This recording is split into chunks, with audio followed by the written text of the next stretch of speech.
Physics अक्टूबर नवंबर 2019 paper 11 जो question Abdullah ने भेजे मैं उसी सीक्वेंस से क्वेश्चंस को एक्सप्लेन कर रहा हूँ। सबसे पहला आपने क्वेश्चन पूछा है क्वेश्चन नंबर 8।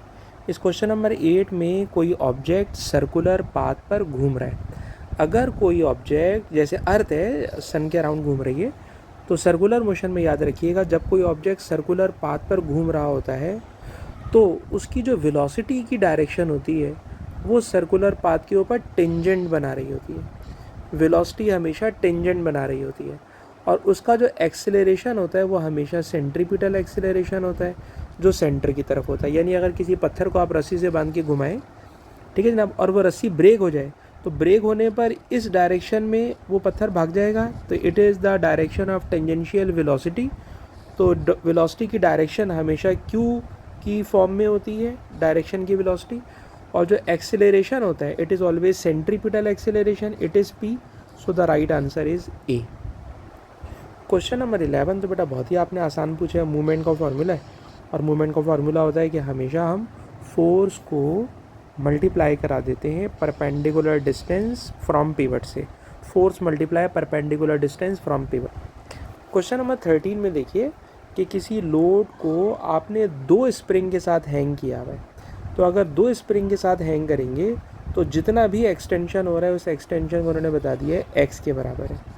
लेकिन अगर आप इसी लोड को, ठीक है जनाब, सिंगल स्प्रिंग पे लेकर आ जाए, अगर आप सिंगल स्प्रिंग पर उसी लोड को हैंग करेंगे तो अब एक्सटेंशन उसका डबल होगा, क्योंकि जब दो पैरेलल स्प्रिंग लगे हुए होते हैं तो ये लोड आधा आधा डिवाइड हो रहा होता है, आधा इस पे आधा इस पे। तो समझ लें आधे लोड से फोर्स, आधी फोर्स से एक्स एक्सटेंशन हो रहा है, अब तो पूरी फोर्स इसी पे लगेगी तो एक्सटेंशन 2x हो जाएगा।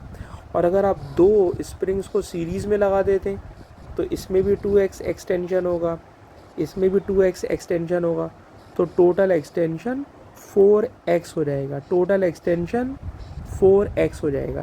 तो इसलिए इसका आंसर बन जाएगा डी। नेक्स्ट क्वेश्चन आपने क्वेश्चन नंबर 16 पूछा है जो कि बॉयल्स लॉ है। बॉयल्स लॉ का मतलब होता है वॉल्यूम ऑफ गैस प्रेशर के साथ इन्वर्सली प्रोपोर्शनल है। इन्वर्सली प्रोपोर्शनल का ग्राफ हमेशा इस तरह का कर्व बनता है और हम मैथमेटिक्स में भी ये बात पढ़ाते हैं कि ये कर्व ना तो एक्स एक्सिस को कट करेगा ना वाई एक्सिस को कट करेगा। तो इन्वर्सली प्रोपोर्शनल का तो ये बड़ा फेमस सा कर्व है। अगर किसी ऑब्जेक्ट को, अगर किसी ब्लॉक को ज़मीन से आप ऊपर उठा के लेके जा रहे हैं तो जब ज़मीन से ऊपर उठा के लेके जाते हैं तो जो वर्क होता है वो हमेशा उसकी पोटेंशियल एनर्जी को शो करता है। और पोटेंशियल एनर्जी को कैलकुलेट करने के लिए जनरल फार्मूला है mgh। mg का मतलब वेट होता है, तो इस टॉपिक में इस ऑब्जेक्ट का वेट w है और x वर्टिकल हाइट होती है, वर्टिकल हाइट x है, इसलिए जो वर्क होगा it will be w into x. So it's answer is a. अगर आपके पास दो थर्मामीटर हो जिसमें से एक पर कैलिब्रेशन बिल्कुल सही हुई भी हो, यानी बर्फ़ का मेल्टिंग पॉइंट, पानी का बॉइलिंग पॉइंट सही आपने मार्किंग की भी हो, कैलिब्रेशन की भी हो, लेकिन एक जो दूसरा थर्मामीटर है जिस पे कैलिब्रेशन गलत हुई हुई है, बॉइलिंग पॉइंट 101 पर आ रहा है और बर्फ़ का मेल्टिंग पॉइंट 1 डिग्री सेंटीग्रेड पर आ रहा है, तो कैलिब्रेशन यानी स्केल थोड़ा सा ऊपर प्रिंट हो गया, ठीक है जनाब। लेकिन याद रखिएगा कि अगर किसी ऑब्जेक्ट को इन दोनों में हम प्लेस करें तो जो चेंज इन टेम्परेचर होगा, change in temperature will remain same. क्या मतलब, फॉर एग्जांपल इसमें किसी ऑब्जेक्ट का टेम्परेचर 50 से अगर 60 पे जाएगा तो टेम्परेचर का चेंज 10 होगा। तो यहाँ पे टेम्परेचर 51 से 61 पे चला जाएगा क्योंकि 1 सेंटीग्रेड डिफरेंट शो कर रहा है, शो डिफरेंट कर रहा है, लेकिन डिफरेंस निकालोगे तो डिफरेंस विल रिमेन सेम। इसका मतलब ये हुआ कि जो राइज इन टेम्परेचर है, चेंज इन टेम्परेचर है, वो दोनों में सेम आएगा, राइज इन टेम्परेचर दोनों में सेम आएगा। तो जनाब कैलिब्रेशन थोड़ी सी ऊपर नीचे होने की वजह से चेंज रिमेन सेम। जब किसी लिक्विड को किसी फ्लास्क में रखकर आप हीट करते हैं तो ऑब्वियसली फ्लास्क भी एक्सपेंड होती है और लिक्विड भी एक्सपेंड होता है, लेकिन ऑब्वियसली लिक्विड का एक्सपेंशन बहुत ज़्यादा होता है एज़ कम्पेयर टू फ्लास्क। यानी जिस तरह हम रिवर्स ऑर्डर में चले, गर्म करने पे सबसे ज़्यादा एक्सपेंशन पहले गैस में होता है, दूसरे नंबर पे लिक्विड है और लास्ट नंबर पे गिलास फ्लास्क है। तो इस क्वेश्चन के अंदर भी कह रहे हैं कि गिलास फ्लास्क में भी एक्सपेंशन होगा, वाटर में भी एक्सपेंशन होगा, लेकिन गिलास फ्लास्क का एक्सपेंशन कम होगा वाटर से। इसलिए होता है यह है कि जो लिक्विड का लेवल है x, ये पहले नीचे आता है क्योंकि लिक्विड पहले एक्सपेंड होगा, लेकिन उसके बाद इसमें लिखा ना इवेंचुअली, आखिरकार वो राइज करके वाई तक पहुंच जाता है। तो रीज़न ये है कि लिक्विड का एक्सपेंशन कम ज़्यादा है फ्लास्क से, इसलिए इवेंचुअली लिक्विड एक्सपेंड करके वाई तक चला जाता है। क्वेश्चन नंबर 27 में याद कीजिए कि पेरिस्कोप वाले सवालों में हम ये चीज़ पढ़ाते हैं कि जब लाइट 90 डिग्री पर इंसिडेंट होती है तो स्ट्रेट जाएगी, और जब स्ट्रेट जाती है तो अगर आप यहाँ पे नॉर्मल ड्रॉ करते हैं, तो जब आप नॉर्मल ड्रॉ करेंगे ना तो ये वाला एंगल 45 डिग्री बनेगा, ठीक। और अगर ये वाला एंगल 45 डिग्री बनेगा तो क्रिटिकल एंगल 42 है। अगर क्रिटिकल एंगल 42 है तो लाइट 45 डिग्री पर ही रिफ्लेक्ट कर जाएगी, और इस तरह रिफ्लेक्ट करना बताता है टोटल इंटरनल रिफ्लेक्शन को। बिल्कुल इसी तरह इस वाली लाइट को भी देखें, 90 डिग्री पे इंसिडेंट हो रही है, सो इट गोज़ स्ट्रेट, लेकिन जब ये यहाँ पर इंसिडेंट होती है तो यहाँ पर अगर मैं नॉर्मल बनाऊँ, तो नॉर्मल बनाकर आप इसको नोट कीजिएगा कि अगर एंगल ये वाला 90 है तो पक्की बात है ये 45 होगा, ये 45 है तो ये भी 45 है, और अगर ये भी 45 है तो 45 is greater than critical angle, so it will exhibit total internal reflection. तो जनाब P और Q दोनों प्रिज्म में टोटल इंटरनल रिफ्लेक्शन होगा, क्योंकि जो एंगल ऑफ इंसिडेंस है it is greater than 42 degree. दोनों प्रिज्म में इंसिडेंट एंगल 45 बन रहा है जो कि 42 से बड़ा है, इसलिए वहाँ पर होगा total internal reflection. Question number 29 में स्पीड ऑफ साउंड हम आपको याद कराते हैं 330 मीटर पर सेकेंड है, लेकिन इसके पहले ऑप्शन में लिखा हुआ है 3.3, एक्सपोनेंट 4 पर लिखा सेंटीमीटर पर सेकेंड। तो आपको पता है कभी भी सेंटी आ जाए तो सेंटी को हटाकर एक्सपोनेंट -2 लिख सकते हैं, और जब आप एक्सपोनेंट -2 लिख के सॉल्व करेंगे तो ये 4 में से 2 डिफरेंस करेंगे तो +2 बन जाएगा, और जब आप इसको पूरा फाइनली सॉल्व करेंगे तो ये 330 मीटर पर सेकेंड बन जाएगा।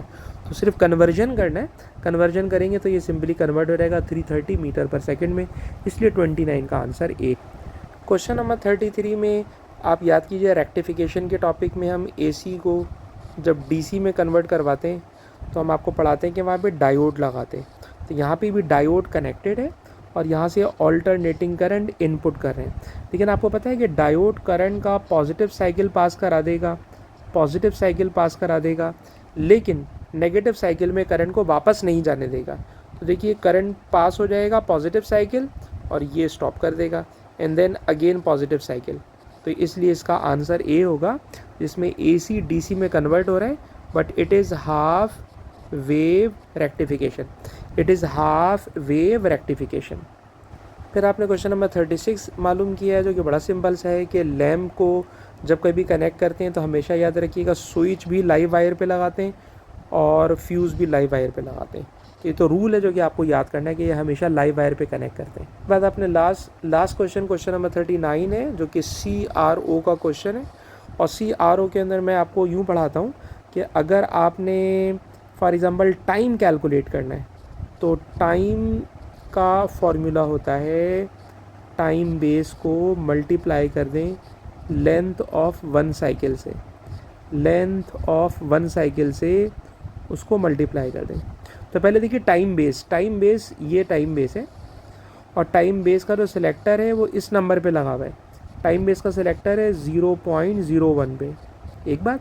फिर दूसरी बात नोट करें लेंथ ऑफ वन साइकिल, यानी यहाँ से साइकिल स्टार्ट हुआ है और ये यहाँ पे साइकिल कंप्लीट हो जाता है, उसके बाद देखिए फिर वही सेम पैटर्न रिपीट हो रहा है।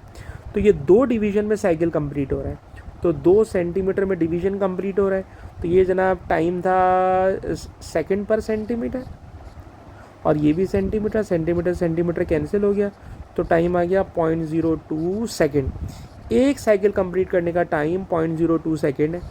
क्वेश्चन में चाहिए फ्रीक्वेंसी, तो फ्रीक्वेंसी होती है 1/टाइम। टाइम को जब आप रेसिप्रोकल करके सॉल्व कीजिएगा तो ये रिज़ल्ट आपको दे देगा 50। तो पहले तो टाइम मैंने CRO से निकालना आपको इस फार्मूले से सिखाया। फिर एक और फार्मूला बेटा मैं पढ़ाता हूँ वोल्टेज मेजर करने का।